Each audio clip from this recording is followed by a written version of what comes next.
Humans Don't Make Good Familiars, Book 3, Chapter 29. Drake's Point of View. I sat on a stone platform, raised from the ground with a spell, staring at my newly reformed hand and comparing it to the other. My right hand was scarred, had dirt under the nails, calluses were formed on the palms and knuckles from training with my weapons.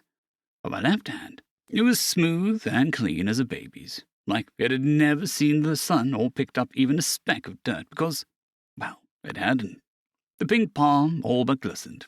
I held it up to the stony ceiling, halfway expecting a beam of sunlight to cut through it, revealing to be some kind of trick of light or a hallucination.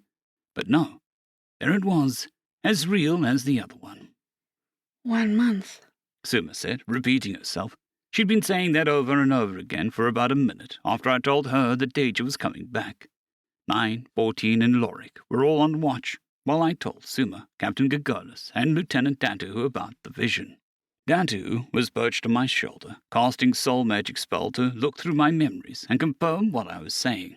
The captain was on the ground a meter away, looking off into the middle distance.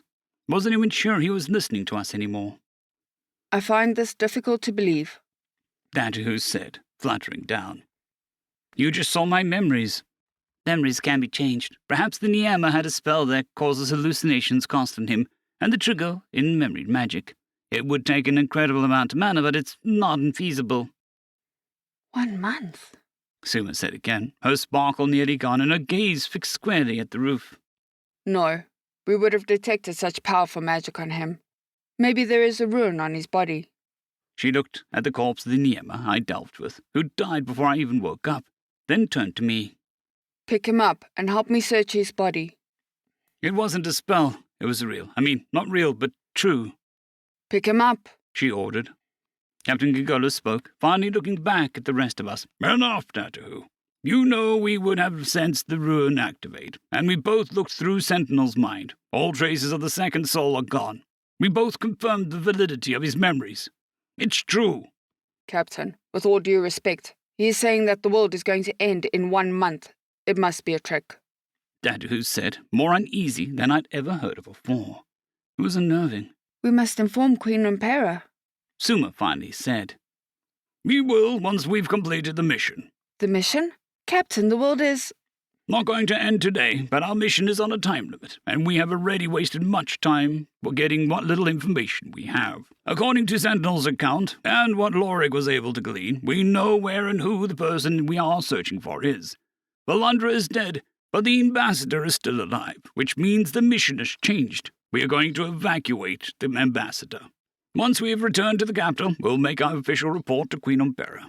And then we'll make an unofficial report. Allow me to make this clear. Under no circumstances are any of you to mention Sentinel Street to anyone other than the Queen herself.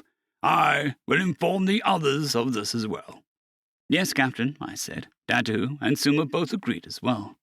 With that, Captain Gagolus spread his wings and went to inform the others of the new mission and his orders.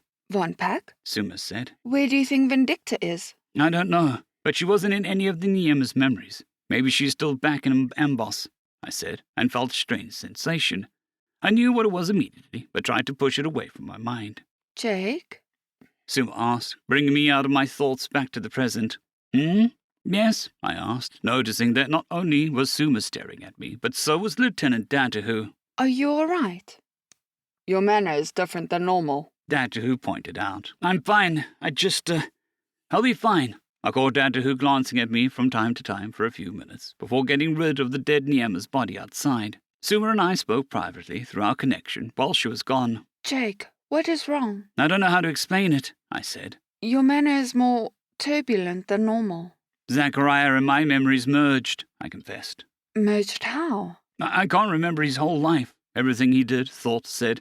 All of it is mixed in with my own memories. From the night that Zachariah's mum died, to first meeting the fading, Niama, Ambos. What? She asked, shocked. And Deja's memories too, what little of them were left anyway. Apparently he took most of them with him when he took his soul back in the void. Jake, why did you not mention this to the captain and lieutenant? She asked. My mind went back to what Zachariah said about Suma damaging my soul, changing my personality. Please do not close yourself off again. I only just got you back. Letting out a deep-drawn sigh, I explained what I realized just a few seconds after waking up. It feels like I've lived someone else's life, or two lives. This isn't anything like how it used to be with these memories. Before, I could just close my eyes and start a search, like using the internet. But now they're real. They're mine. Bond me. How do you feel about that? She asked. Her tone was uncertain, like she was waiting for a breakdown or something. It's weird, having all the new knowledge just suddenly given to me. That's never happened before, I said, with a shrug. Everything felt subdued right now. Even I knew my reaction should probably be bigger, more boisterous, or more angry. But no, I was just too tired. What kind of knowledge? She asked. I think I know everything he did, or at least most of it.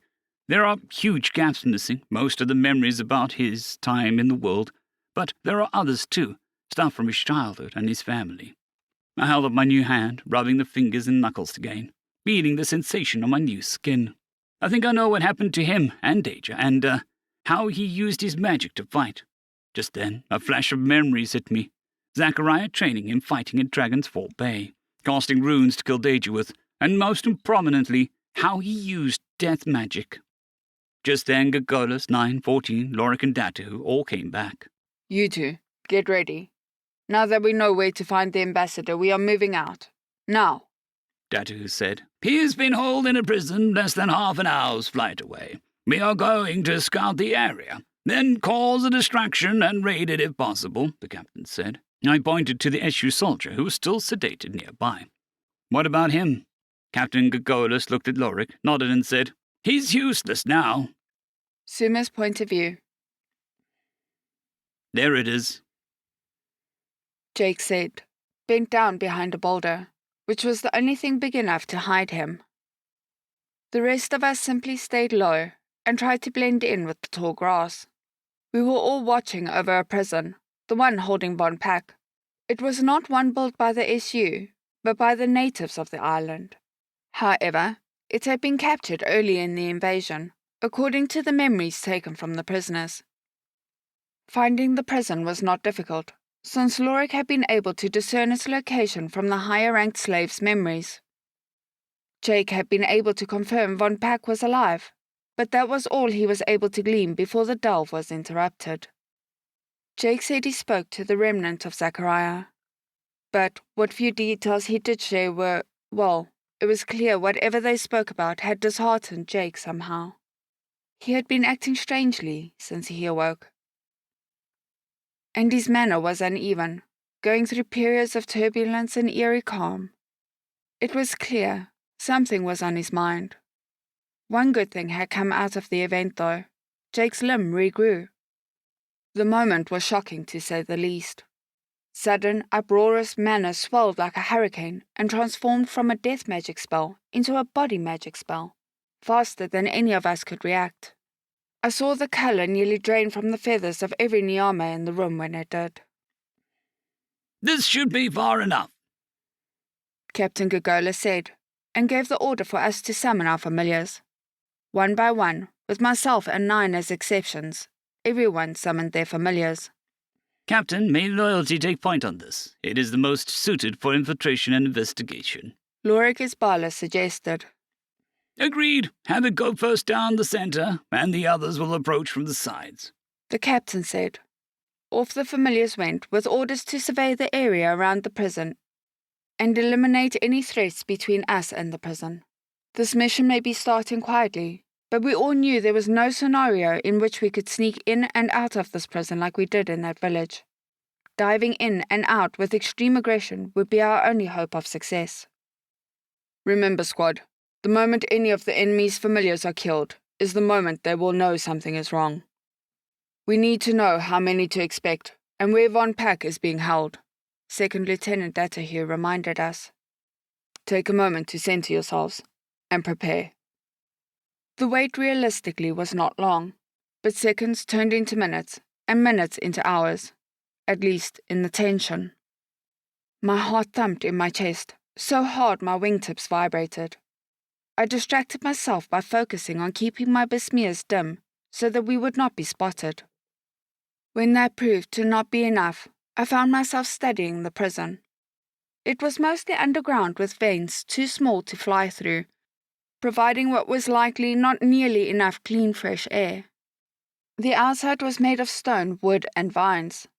From our hiding spot, nearly a full minute of flying time away, I could make out 3 Niyama and familiars patrolling the skies. They will see us soon enough, but not until they got closer. Patrolling from the air has many advantages, but one disadvantage is that while being higher up allows one to see more, it makes seeing small details harder. Focusing our vision fixes that issue, but then we lose sight of the area around us. Most teams make up for this by patrolling with several members, but no solution is perfect. And in the Drakes, we are taught from day one how to take advantage of those imperfections. I found him, 14 announced, breaking the silence. He is underground on the 2nd level, to the northeast side, in a cage guarded by only one low-ranking familiar. It was subtle, but I saw that Lorik was displeased. Maybe he wanted to be the one to find Von Puck. All right then, Sentinel, Captain Gigola said, turning to Jake. Eliminate the guards on patrol above the facility with death magic. Sir, is that...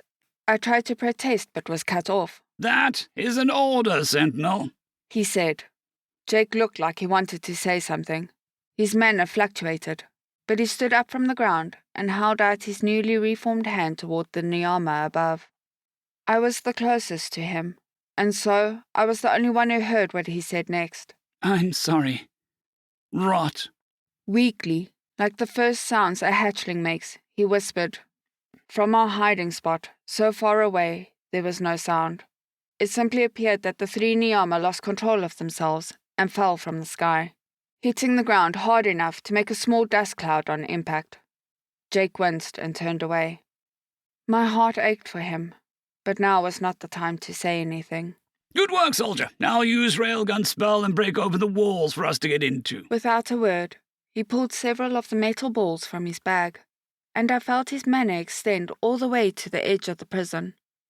1, 2, 3, 4 cracks of thunder, and the entire west side of the prison caved in on itself, leaving a large opening for us. Move in, the captain ordered. All of us, except Jake, took flight toward the prison. I looked over my shoulder just as we dived into the prison and saw Jake kneeling on the grass. Where we entered the prison, everything was destroyed. Several Niyama, maybe guards, maybe other prisoners, had been crushed in the falling rubble. Wings stuck out from under rocks. Loose beaks covered in blood were strewn about nearby. It was a bloodbath. I made the decision to never let Jake know about what I saw here, and to speak with the others about keeping it from him too. Guided by 14, our squadron flew quickly around corners, through corridors, and past several panicking Niyama, too preoccupied with fighting the rampaging familiars of their dead comrades to even notice us. That was, until we came across a group of 4 Niyama, flying up from a tunnel leading to a lower level. All 4 banked hard into the corridor, appearing to our right. The captain and lieutenant were the first to react, each respectively casting 1 fire spell, and 1 spell to control the vines along the floors. The fire spell clipped the wing of 1 Niyama, and sent him careening into a wall. I could not tell if he died, but he did not move again. The vines rose from the floor, and lashed out with enough speed to crack the air. The vines missed, but only barely, forcing the Niyama to gain altitude and break off from the other 2 remaining members of her team. It was Lorik and 9 who launched the next attacks, just as the first 2 made contact. Or more accurately, 9 attacked, and Lorik blocked a bolt of lightning from hitting 14 and myself by raising a stone column. 9 and one of the enemy Niyama began to spiral around one another, trying to outturn the other for a clean attack. 9 flared his wings, cutting his speed and sharply banked behind the Niyama. I expected him to cast a close-range spell, but instead 9 closed the distance and plunged his right back talon into the neck of the Niyama. Blood gushed from her neck and back as 9 pulled out, letting the Niyama fall, uncontrolled, beak first, into the stone below. A sickening wet crack echoed out. During all of this, I knew my role. Heal, Heal and do not become their next target. Attack only if needed. That was how I'd been trained. One of the remaining Niama fired off a fire spell, hitting 14's wingtip, but not seriously injuring him. He'd managed to rotate, avoiding the worst of the spell. It was the captain who counterattacked this, by closing the distance and casting mind magic. He was nearly beak to beak with the remaining Niama before finally saying, Fear. The Niama's eyes went wide and he fell to the ground, landing flat on his back, breaking one wing on impact. There was only one Niama left, the one who'd gained altitude to avoid the lieutenant's attack. Lorik took care of her by moulding the stone ceiling above her and grabbing her head with a slab of stone, then tightening until we heard a crunch. She hung there, limp, as we flew away. 14. How much further? Datahu asked. 1 more left, He said, flew another 10 seconds straight and banked left. We followed suit and there he was, Von Pack, restrained by anti-magic runes and moulded vines. 14's familiar, who'd found Von Pack, killed his guard, and had been watching over him all this time, reared back, tore the vines apart, and pulled Von Pack away from the ruins. I cast several healing spells on him, and noticed the serious extent of his injuries. He'd lost one leg to the first knee, and half a wing. His wounds were already healed over, scarred, and hastily healed again, leaving massive lumps of misshapen and deformed flesh. Stopping myself from gagging, I summoned Jake. I summon you, Sentinel, Suma? Von Pack said, starting to wake up. Is that you? Is this another trick? One back! Jake said, upon appearing and looking around. He scooped Von Pack up and cradled him in his arms. Sentinel, you know your role? Lieutenant Datahu asked. Tank. He said cryptically, but he'd explained the term earlier, so we knew what he meant. Protect the ambassador until we summon you again. Good luck, Captain Gagola said, and we left. Exiting the building was easier than entering it, mostly because everyone else was distracted with trying to also exit the building, trying to find what was attacking them from so far away. It made the perfect cover to disappear into the crowd. We flew a safe distance away from the prison before summoning Jake again, but did not wait long. Once he and Von Pack reappeared, Von Pack had passed out again, and he was laying in Jake's helmet being treated slowly by the healing runes, and Jake had splatters of blood on his armor, but no visible injuries. Are you okay, Sentinel? Datahu asked. Jake nodded, and I began tending to Von Pack's many injuries. Night fell, and the cold, dry air washed over all of us. Not that we noticed, but Jake shook lightly and hid himself behind a rock. He tried to start a fire, but was told it could give our position away. There would not be any underground shelter tonight, because any spell to dig out one could give us away. The SU soldiers were still patrolling the entire area, so much that we needed to relocate 3 times after healing Von Pack's wounds. They were closed now, but until I could apply proper healing spells, not just emergency aid, they could reopen with even the slightest strain. Von Pack was unconscious, being carried by Jake in the way an ape may cradle their young, held carefully in his arms, wings tucked in and on his stomach. While we waited for morning, no one really slept. We were all on watch tonight, and would fly straight for the rendezvous point once our mana and strength returned. Jake had several fruits in his bag, grown beforehand in preparation for hiding, and shared them with us. Von Pack fell in and out of consciousness for several hours, only muttering random nonsense before falling asleep again. I fluttered over to Jake and landed on his shoulder. Any changes? I asked, looking Von Pack over. He keeps mumbling about a child and Vindicta. Did they have an egg together? I asked, pleased for them, but quite surprised. I don't know. He isn't making much sense, just random words mostly. He said, rather more curt than I was expecting. And you? Are you okay? I asked, fluttering down beside him as he sat with his legs in a frankly unnerving position. Under him, but also twisted sideways and crossed, like they were broken. But Jake sat like that often, so I knew he was fine, even if I did feel the need to actively avoid looking directly at his legs. Fine, He said, clearly not fine. Then why do you answer so... I looked down to make sure he was still unconscious. Von Packish. it's nothing. Is it about those guards? I know your feelings about... I said it's nothing. He snapped, clearly upset. There was a moment of quiet and I could feel several sets of eyes from nearby looking this way. In the quiet of the night, the rest of the squad had definitely heard that. Jake? I'm sorry, but please, just not right now. I need some time to think. He said, still clearly frustrated, but also something else. Okay, I'll check up again on him later. I turned and flew back to my post on a dead fallen tree by 9. We watched the land for familiars, the sky for Niama, and the dull pink glow of the moon out of boredom. Eventually he broke the silence. So, what was that about with Jake? I do not know. He did not wish to talk about it. He seemed mad. Indeed. Did you do something? I do not know. Did he do something? Again, I do not know. What do you know? That he does not wish to talk about it. Okay. He returned his eyes back to the horizon, but only for a moment. So what do you think is wrong? If I knew, it would be a matter between the two of us, I said, growing impatient. Right, of course. He became quiet, which lasted mere seconds. Do you think it has something to do with the memory delve? He's been acting weird ever since then. 9. Yeah? Shut up. Come on, I've been staring at the sky and dirt for hours, and finally something interesting happens. I'm bored out of my feathers here. Give me something. How about a good peck on the head? I offered. Dragon's fine, He said, exasperated. Yes, Lieutenant. A moment later, Second Lieutenant Datahu flew up and landed between us. 9. Go take position with Lorik watching the west. 9 said, and flew away.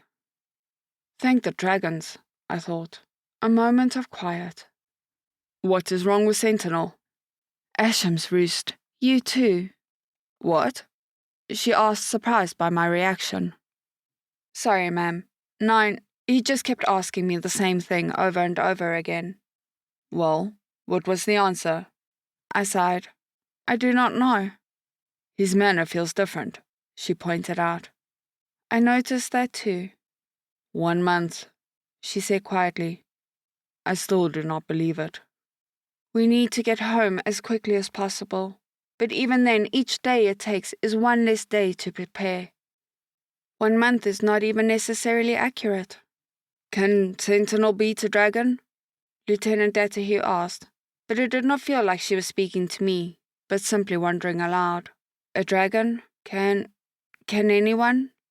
I asked, dread washing over me. When I was young, just barely older than a hatchling, my mother told me the story of Ambos's final battle.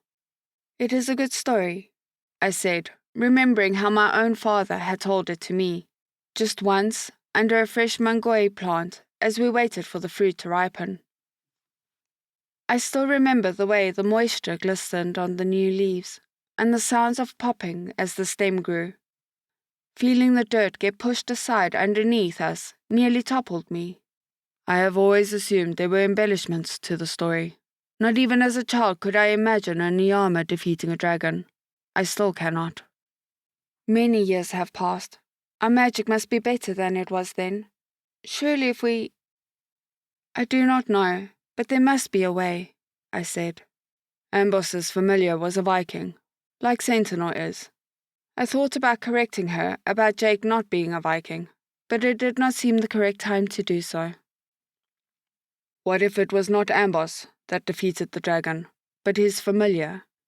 Do not let the temple's priests and nuns hear you say that. You may curl their tail feathers, I said, half joking. But what she was saying did go directly against what Ashimda teaches, that Ambos was granted power by Asham, the Dragon King, to defeat the Chaos Dragon. Would that not put Vikings and dragons on the same level? Now she was in an area of blatant blasphemy. Lieutenant, Zachariah did not escape that battle alive. But neither did the dragon. There was a long moment of silence. Her implications were clear. Private Suma, I need you to figure out what is going on with Sentinel and help him get over it. Because when we get back to the kingdom, he is likely going to go into full-time training with Her Majesty's private guard for the next month.